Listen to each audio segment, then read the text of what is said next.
Good afternoon, everybody, from the 2011 Little League World Series here at Lomity Stadium. The Williamsport Sun-Gazette's Mitch Rupert, Chris Massey.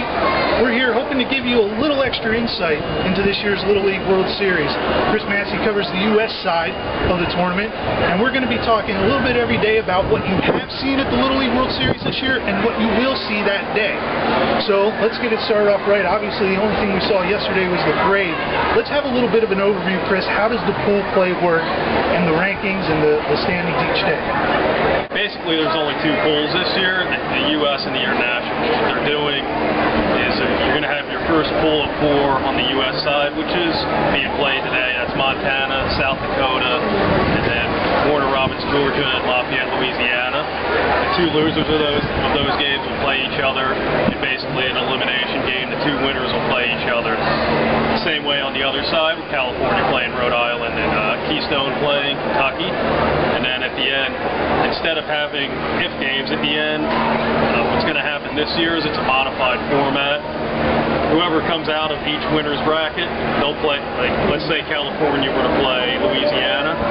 Whoever loses that game falls back into the loser's bracket. California would then automatically be in the winner, would be in the U.S. final, and then it would be up to Louisiana to fight its way through the loser's bracket to get back to the final. Whereas in years past, if Louisiana made it back, they'd be playing California again, and it would be one of those if games, and then if they beat them, then they have another game. So instead of having this same two teams play 3 times, like Georgia and Hawaii did last year, they eliminate that, and the most you're going to see 2 teams play is twice. Sounds like a far more complicated process this year, but is this a better way of determining who should be in the U.S. and international finals? I like this better because you avoid a team like last year. Hawaii had to play 5 games in 5 days. They pretty much had their pitching staff was depleted by the time they got to the World Final against Japan, and they held their own. They did a great job against Japan, almost won the game, but you still don't like it to see it come down to that. I've always been a fan of. I like the pitching rules the way they are because you can't just ride one pitcher anymore, but at the same time, you don't want to have your entire staff depleted, and I think this new format, you avoid that, so I think this is a step in the right direction. So we'll be breaking that down for you each day in the Sun-Gazette, hopefully to keep you on track, because it's going to take us some time to stay on track with the standings as well. Chris, obviously the big story this year is Keystone Little League from out in Clinton County, Mill Hall, the Lock Haven area, qualifying for this year's Little League World Series. What kind of impact does it have on this series to have a local team? I think it's amazing. It's going to be like nothing I've ever seen here before. I've been doing this since 1999, and I'm anticipating a World Championship crowd every time they play. Little League made the right decision moving tomorrow's game to Volunteer Stadium to Lomity, because there'd be absolutely no way that Volunteer Stadium could hold all the fans that are going to be here. It's going to be crazy. I think you're going to be seeing busload upon busload of Keystone fans coming down from Lock Haven and from other parts of central Pennsylvania. I know Little League's going to be happy about it. I mean, the concession people are going to be doubly happy. I think revenues are going to skyrocket because of this, and it's pretty crazy, but I think that's the big thing, is that you're going to see a world title-like atmosphere every time they play, especially in these early games. I know in 1997, when Pottsville Railway Park qualified for the Little League World Series, they talked about 40,000 people a game being at the 3 games they played that year. Do you think we can expect crowds like that for this Keystone Little League? I wouldn't be surprised if they top that. I know that's a tall order, but I think the buzz that they've generated has been pretty amazing. I was on the Keystone Facebook page last Sunday night around 8 o'clock, and they had 7,000 likes. I went back to it an hour later, and they had 8,300 likes, and now it's up to 15,000. So I think that gives you an idea of how caught up the local area is in what they're doing.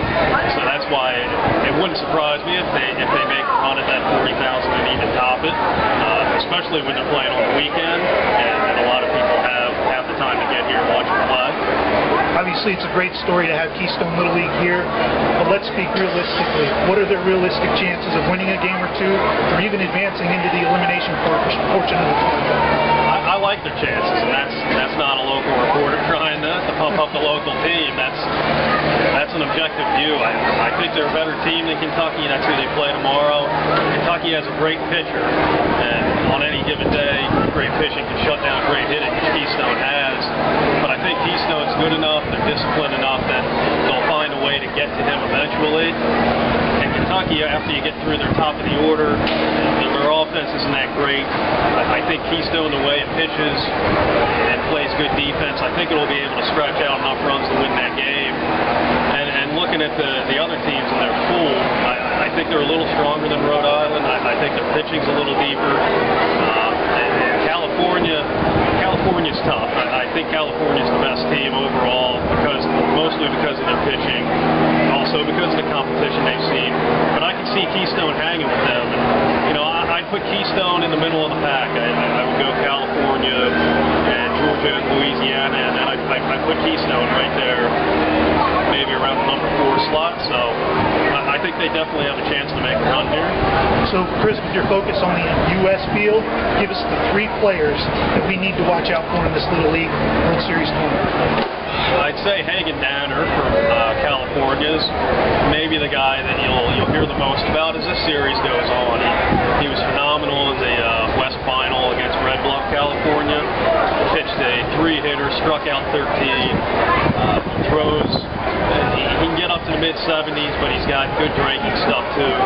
Great hitter, good speed. He's a 5-tool player. And he's not the only one on California that's like that, but he's the best one. Another guy to watch is probably Shane Primo from Louisiana. Hit 700 in the Southwest Regional. If you hit 700 in the Southwest Regional, that's a pretty good sign. That's pretty strong competition down there. The other kid from Warner Robins, Georgia, will probably pitch later tonight is Jake Fromm. I think you saw him play in the semifinals. They call him the man-child, and it's a good nickname because he's about 5'8", 5'9", 140, 50 pounds. It's bigger than I am.